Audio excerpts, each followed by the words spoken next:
Bismillahirrahmanirrahim. Assalamualaikum warahmatullahi wabarakatuh.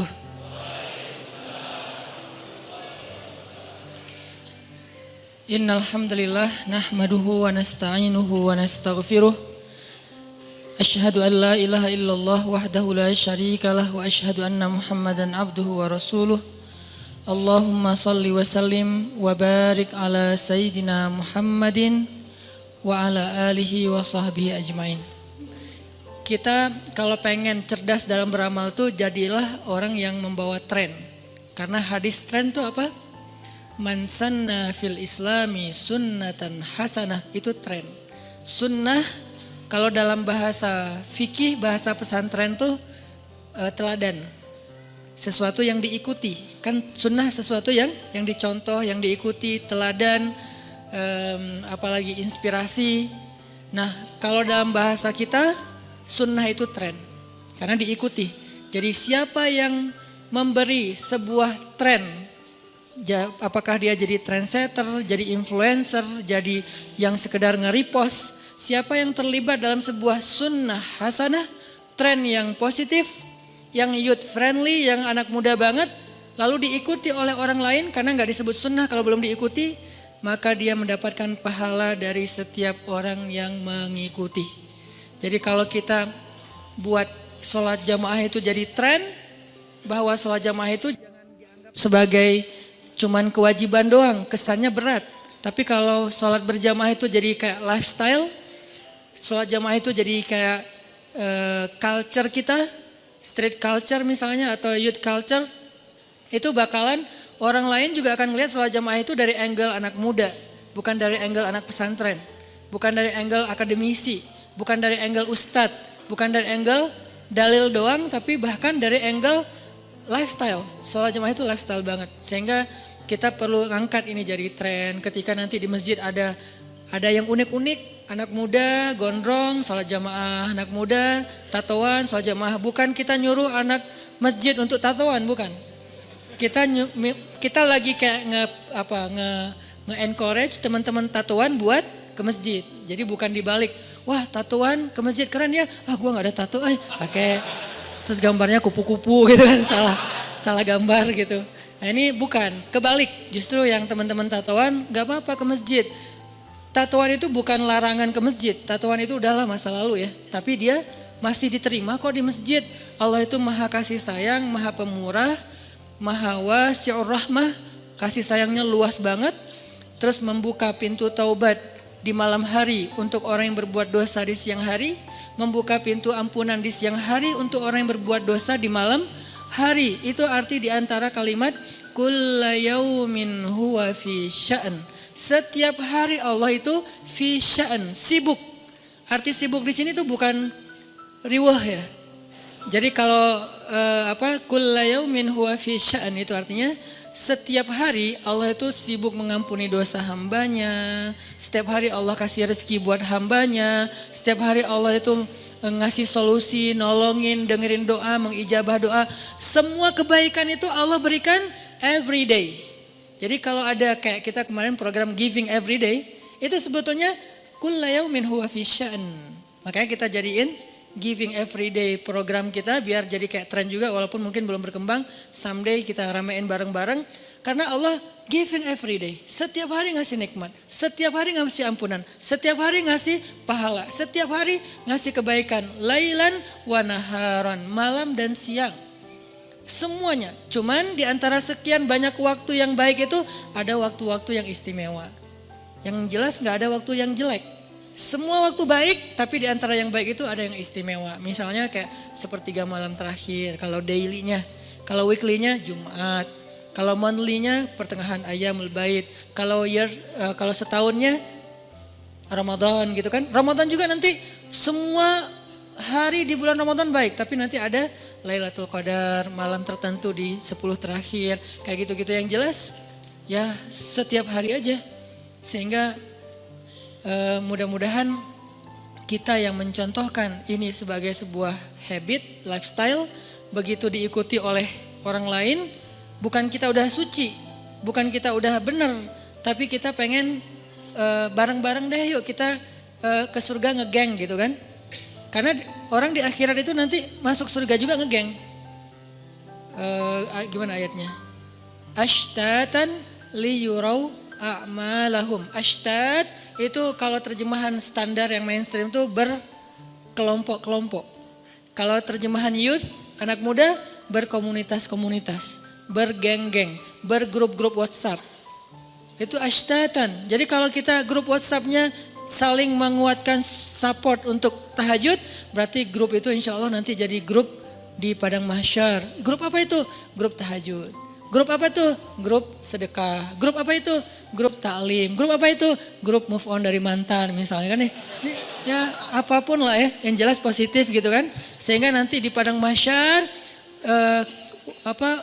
kalian akan melihat orang itu berkelompok-kelompok. Sesuai dengan apa? Sesuai dengan a'malahum. A'malahum kalau terjemahan mainstream amal. Kalau buat saya a'malahum itu activity. Activity apa yang mereka cukup jelas jadi kayak dominan gitu ya. Kita kan kalau ngelihat teman kita teringat sesuatu yang dominan pada dirinya kan. Misalnya ngelihat teman kita yang kita ingat dari dia itu apa? Dia tuh senang, misalnya anaknya tuh senang olahraga apa. Kita ngelihat teman kita walaupun hidupnya bukan olahraga terus kan. Pasti ada activity yang lain. Cuman kayak yang terkesan dari dia tuh anak apa misalnya, anak parkur misalnya. Terus ada lagi teman kita ngelihat dia tuh apa sih anaknya yang paling terkesan buat kita, dia orangnya pemalu. Satu lagi orangnya dia yang paling dominan apa? Malu-maluin.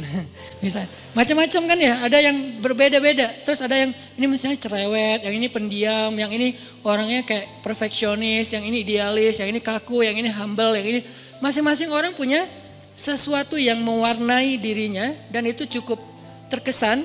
Nah, ini namanya a'malahum. Pastinya amal di sini bukan hanya satu amal, cuman mana sih yang kita udah jadi kayak udah ngeklik gitu ya, udah jadi diri kita. Misalnya kayak orang yang rajin sholat malam, orang yang pernah sholat malam namanya qaim, yang pernah sholat malam. Kalau rajin sholat malam, qawwam. Orang yang sesekali puasa, shaim. Kalau udah sering puasa, shawwam. Cewek yang pernah sholat malam, qaimah. Yang pernah puasa, shaimah. Ya benar, shaimah itu artinya pernah puasa gitu, pernah ya. Kalau sering puasa, shawwamah. Kalau sering sholat malam, qawwamah. Kan Hafsah istri Nabi itu shawwamah, qawwamah. Rajin puasa di siang hari, rajin tahajud di malam hari. Nah berarti ada yang dominan dari Sayyidah Hafsah. Dari Sayyidah Aisyah yang dominannya apa? Brilliant, smart, cerdas banget. Belum lagi nanti sisi fisiknya Humairah dan seterusnya dipanggil sama Nabi Aish ya. Sampai di Sunda jadi Eis misalnya. Ya beda-beda tipis lah ya. Karena orang Sunda gak bisa bilang Ain jadinya E. Ya Aish, ya Eis. Mirip-mirip dikit lah ya. Ini menunjukkan bahwa nanti di padang mahsyar tuh kita teman-teman bakalan bergeng-geng juga. Jadi emang kehidupan akhirat itu nanti kita juga akan bakalan di satu-satuin lagi nih. Gengnya sesuai dengan amal kita atau aktivitas kita. Mudah-mudahan dengan kita kayak sekarang dan dawam artinya terus menerus, kita bisa jaga sampai akhir hayat kita untuk selalu hadir dalam taman-taman surga, yaitu majelis ilmu, tongkrongan zikir. Kelak nanti ketika kita dibangkitin di padang mahsyar, kita akan dibangkitkan dalam keadaan terhormat, dalam keadaan spesial, VVIP, dapat naungan Allah di antara 7 komunitas manusia yang dapat naungan Allah. Mudah-mudahan kita dapat bukan hanya satu ya, tapi beberapa tiket. Karena ada 7 tiket sebetulnya. Ya setidaknya kita dengan dawam kayak gini tuh udah dapat 1 tiket, yaitu syab nasya'a fi ibadatillah. Pemuda yang tumbuh dalam keadaan dekat sama Allah. Tumbuhnya dengan belajar, tumbuhnya dengan hadir dalam tongkrongan ilmu, tumbuhnya dalam masjid, tumbuhnya dalam masyarakat yang dia menjadi orang yang khairun nas, anfa'uhum linnas. Belum lagi nanti kalau kita bisa di sini tuh membiasakan diri juga menangisi dosa. Kemudian simulasi itu bisa kita praktekin nanti pas kita lagi me time. Kapan kita me time-nya? Sepertiga malam terakhir. Kita bisa me time, gak diganggu siapa-siapa. Di sini tuh kayak latihannya lah ya, kayak simulasinya dipimpin oleh seorang guru, ustadz, penceramah, gimana cara curhat sama Allah. Munajat kepada Allah. Kayak Nabi Zakaria, idnada rabbahu nidaan khafiyya. Ketika beliau curhat sama Allah dengan suara yang lirih. Udah gitu isi curhatnya beliau ngomong gini, Rabbi Rabbi wahanal azmu minni washta'ala ar-ra'su syaiba walam akum bidu'aika Rabbi syaqiyya wa inni khiftul mawaliya min warai wa kanat imraati aqira fahabli min ladunka waliyah yarithuni wa yarithu min ali Yaqub waj'alhu rabbi radiyya. Ini hanya simbolik dari konten curhatnya Nabi Zakaria. Kalau dibahas semua panjang banget, ada di surat Ali Imran juga. Gimana Nabi Zakaria, hunalika da'a Zakaria rabbah rabbi habli min ladunka dzurriyyatan thayyibah, dan seterusnya. Artinya dalam forum atau momen ini nih, pas kita lagi nongkrong kayak gini, kita lagi belajar simulasi curhat. Walaupun udah curhat sebetulnya, udah udah doa, dan itu bukan sekedar latihan yang ini nggak seriusan ya, ini nggak beneran ya, kayak simulasi atau latihan bencana gitu kan ya. Tapi ini bener-bener ya udah terjadi sih, udah curhat sama Allah, cuman belum romantis, belum romantis ya, belum berduaan, belum al-unsu billah, belum ada me time-nya dengan Allah, masih kayak kolosal. Ada model yang kita lakuin sendiri, ada model yang kita lakuin bareng-bareng, dan itu semuanya jadi kayak penyemangat. Jadi kalau di sini kita belajar munajat, doa sama Allah, kayak doanya Nabi Zakaria, doanya Nabi siapa lagi yang lembut, kayak doanya Nabi Yunus, yang bahkan ikan yang menelan beliau aja nggak dengar suaranya, saking lirihnya suara Yunus. Fi zulumatin salas, di dalam 3 kegelapan, kegelapan malam, kegelapan samudra, kegelapan perut ikan. Bahkan ikan yang dengar, yang nelan beliau nggak dengar suara Nabi Yunus. Nggak sampai ini ngapain sih orang di dalam kok diam-diam aja, diam-diam baik. Nabi Yunus suaranya saking lirihnya, ikan aja nggak dengar. Tapi suara lirih itu walaupun gak didengar oleh ikan, menggetarkan arasy Allah Subhanahu wa taala. Kenapa? Dia pakai frekuensi rendah. Kalau di Nat Geo tuh ada hewan yang manggil temannya pakai frekuensi rendah. Saya pernah nonton gajah sama paus.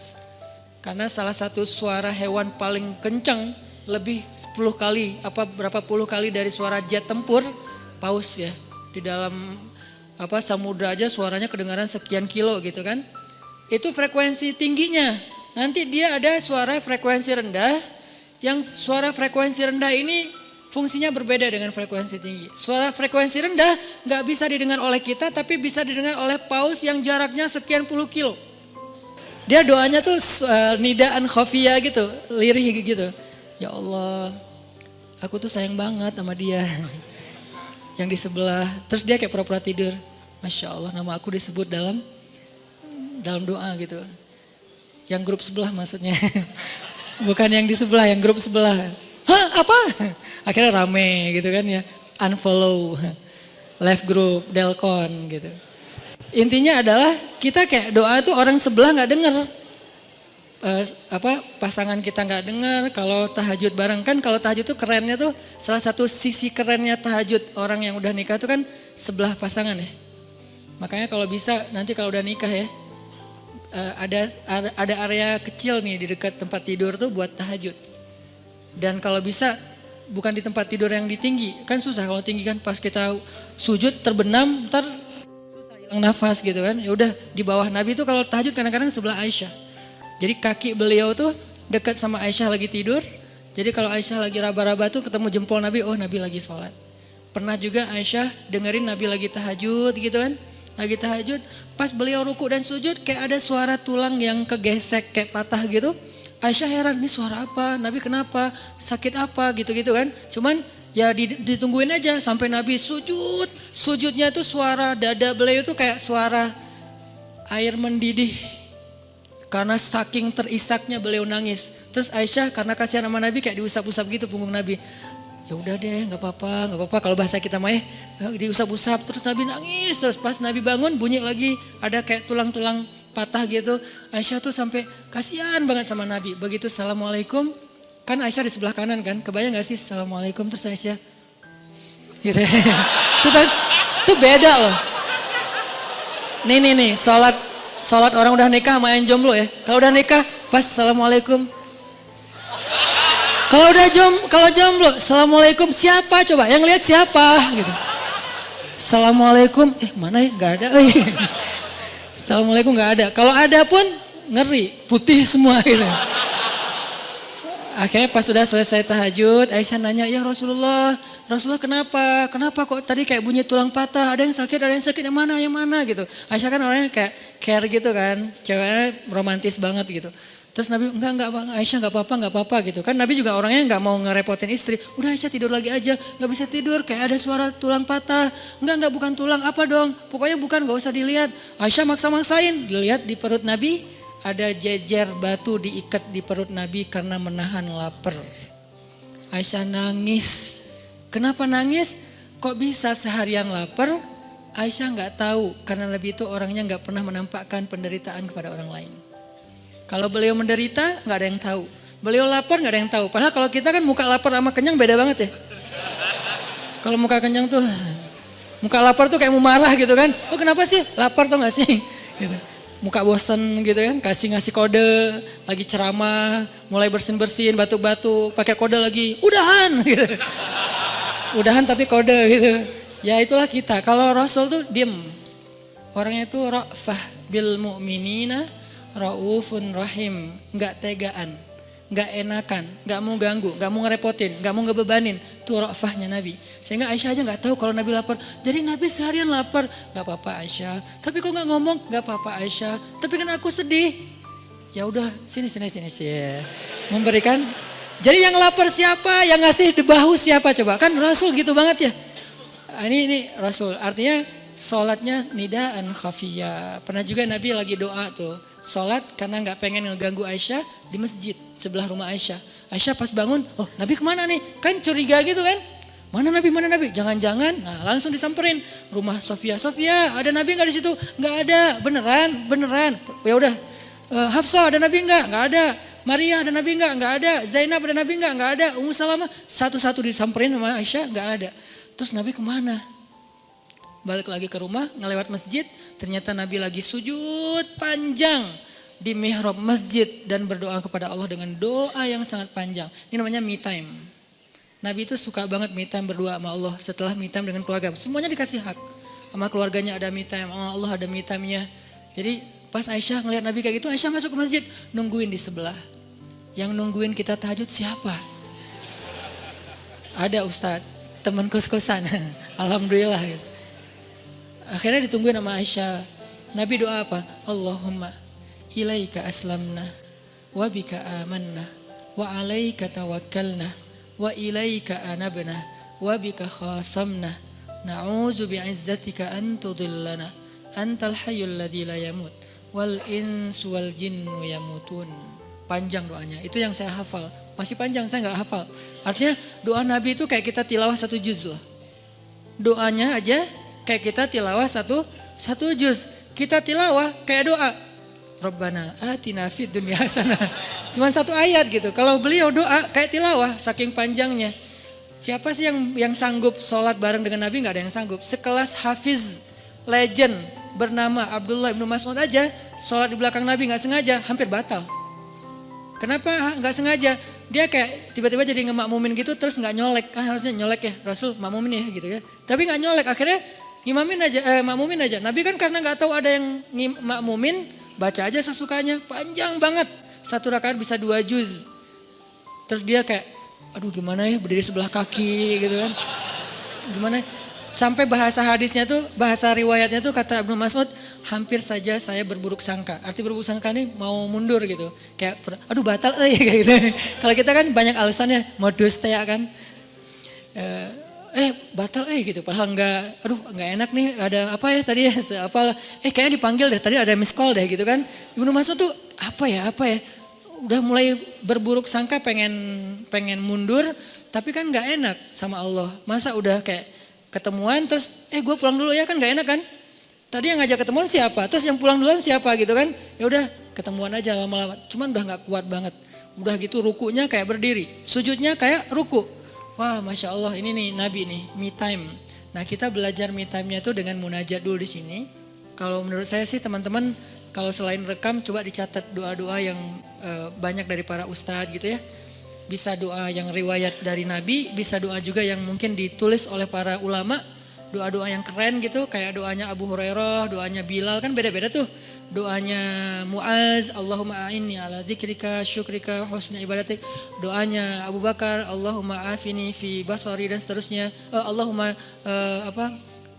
ja'al fi basari nuran wa fi sam'i nuran, amami nuran wa khalfi nuran wa an yamini nuran dan seterusnya. Itu kan doanya Abu Bakar. Masing-masing mereka kan punya doa favorit ya. Sama kayak siapa? Bilal. Doa favoritnya Bilal apa? Allahumma inni as'aluka ridhaka wal jannah wa a'udzubika min sakhatika wan nar. Ini doanya Bilal nih. Kita hafal, nanti pas malam kita pakai tuh. Doa-doa itu yang keren-keren, munajat, terus diterjemahin dengan bahasa kita. Ustaz boleh gak sih ngomong ke Allah tuh dengan bahasa yang nyaman? Boleh. Boleh bilang please gak ke Allah? Boleh. Please kan bahasa Arabnya arju ka rabbi. Atau qasodna kayak Allah. Itu kan bahasa kitanya please ya Allah, aku mohon ya Allah gitu kan. Boleh-boleh aja. Oh Allah kok please. Nggak masalah karena itu bukan berarti nggak sopan. Yang nggak sopan itu kalau kita ngomong ke Allah tuh pakai bahasa celaan apa itu. Tapi kan ini nggak celaan. Cuman bahasa yang kayak nyaman aja di kita. Terus pakai perasaan gitu. Ada rasa malunya, ada rasa kangennya. Ini kita latihan pas gini nanti malamnya bisa nangis. Masuk lagi satu tiket. Apa tiketnya? Orang yang mengingat Allah dalam keadaan me time. Sendirian, khalian, lalu air matanya menggenang, membasahi pipinya. Dia dapat tiket VIP nanti di padang mahsyar. Jadi kita tuh mudah banget loh. Allah tuh mempermudah banyak urusan. Karena Allah tuh gak mau ribet, gak mau nyusahin kita. Yuridullahu bikumul yusra wala yuridu bikumul usr. Ma anzalna alaikal Qur'an litashqa. La yukallifullahu nafsan illa usaha. Fattakullaha mastata'tum. Semua ini ayat kemudahan. Allah pengen memudahkan kalian. Allah gak pengen nyusahin kalian. Allah tidak menurunkan Al-Quran untuk menyulitkan kalian. Allah tidak membebankan kepada kalian apa yang kalian gak sanggup. Bertakwalah kepada Allah semampu kalian. Bukan haqqa tuqatih. Itu diganti dengan pertama ittaqullaha haqqa tuqatih. Sahabat ngeluh, ya Rasulullah gak kuat lagi. Fattakullaha mastata'tum. Kalau gak bisa haqqa tuqatih gak apa-apa. Mastata'tum, semampu kalian. Ini artinya gampang lah sebetulnya pengen dekat sama Allah mah. Allah tuh gak ada birokrasi yang ribet, kita dekat aja, duduk di sini udah dekat, menunggu waktu sholat udah dapat pahala kayak jihad ribet. Ini mudah-mudahan kita jaga nih, jadi sebuah tren, kemudian habit, kemudian culture. Kalau udah jadi culture, insya Allah tuh udah akan luar biasa, jadi udah akan bertahan lama gitu ya. Dimulai dari tren, terus jadi habit secara personal, lama-lama jadi culture di antara kita secara kolosal atau sosial. Lalu diikuti oleh orang lain, kita dapat pahala. Kan keren banget ya, beramal dengan tren kan. Makanya saya bilang dakwah kita itu menyebarkan pesan lewat tren. Makanya namanya pesan_tren.